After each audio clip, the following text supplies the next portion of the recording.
warina qaranka anakoo baahan u shaqeeyna diyaar muna war qarankiina si daacad u difaacna diyaar muna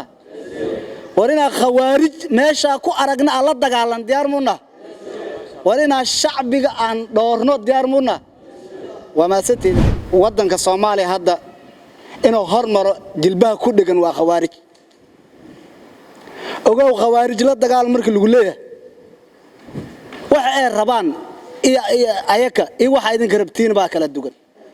ayaka maxay rabaan ayaka waxay rabaan shacbiga Soomaaliyeed inay dhibaateeyaan waxay rabaan inay qarxiyaan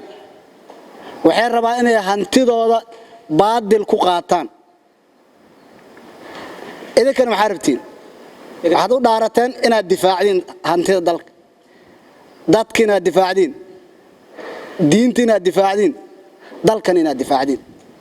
ogaado shaqooyinkiina kala dugan dadka waa rag waa Soomaali laakiin maxaa kala dugan amalada labada amal aad sameeynaysi marka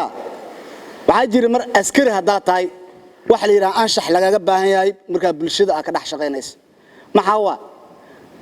shacabka aad u shaqeynayso koo waxa ogaataa shaqaale adigu shacabku u shaqeynaa inaad shaqaalana siisa maxaa loo tala galay inuu jilacsanaado maxaa la rabaa askariga inuu yiraahdo hooyo aboowe walaal inaad ku shaqeyso laakiin ma ahan ogow inaad filatuur iyo maxaa la hayay sheeg war aad u kulul iyo inaad ku dhaxdo ogow shacbiga qalbigooda waa soo jiida kartaa waxa ku soo jiida kartaa qalbiga xaade warka wanaagsan koow marka waxyaabana kamid ah waxyaabaha aad u dhaaratay in aad ilaali doonto shacbiga dhaartay ku jirta aad ku dhaarato hadii aad ii sheeg shacabka aad hadanto maxaad jibisay dhaartii aad ku dhaaratay jibis marka waxaan rajeynayaa insha Allah si hadda shacbiga Soomaaliyeed qaasatan umada degto Muqdisho gaaraan caasimadda Soomaaliya Muqdisho say idin soo dhaweeyeen shaqadiina ugu bageen inay ugu bagi doonaan maalmaha soo socda iyo sanadada soo socda oo in nila dhihin balaay Allah ku riday yaa ciidanka noo keena ogow shacbiga ducadiisu waa aqbal habarkiisuna waa aqbal marka waxaan rajeynayaa in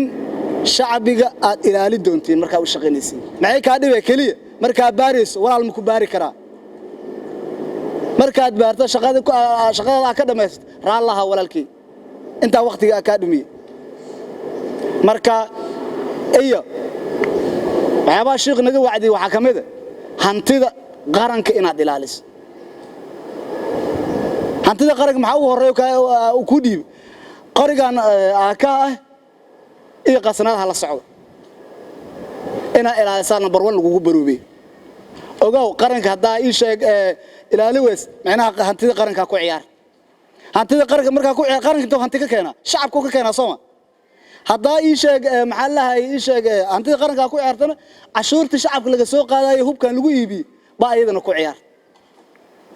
ogow qarigan lacagta laga soo bixiyo maamada miskiinta bakaaraha ku gadaysa ii sheeg caanaha yaanyada ku gadaysa cashuurta laga soo qaada lagu soo iibiyo marka waxaan rajeynayaa insha Allah in aan waajibaadka qaranka daacad u noqon doono oo qalbigeena nadiif ahaad doono ogow wadanka qofka la rabo inuu difaaco waa askari dawladda lugaha ay ku dhaqaaqdo waa askari hadii askariga xumaado haduu luka ka jabto ma si fiican u soo kartaa waa ma Soomaa askariga haduu xumaado macnaha waa dawladdu hal ka jab oo ka xun marka waxaan rajeynayaa in shaqada qaranka aan soo dooranay ina baahi iyo dheragma ugu sabri doono warina qaranka anakoo baahan u shaqeeyna diyaar muna war qarankiina si daacad u difaacna diyaar muna warina khawaarij meesha ku aragna alla dagaalan diyaar muna warina shacbiga aan doorno diyaar muna وما ستي السلام عليكم ورحمة الله وبركاته.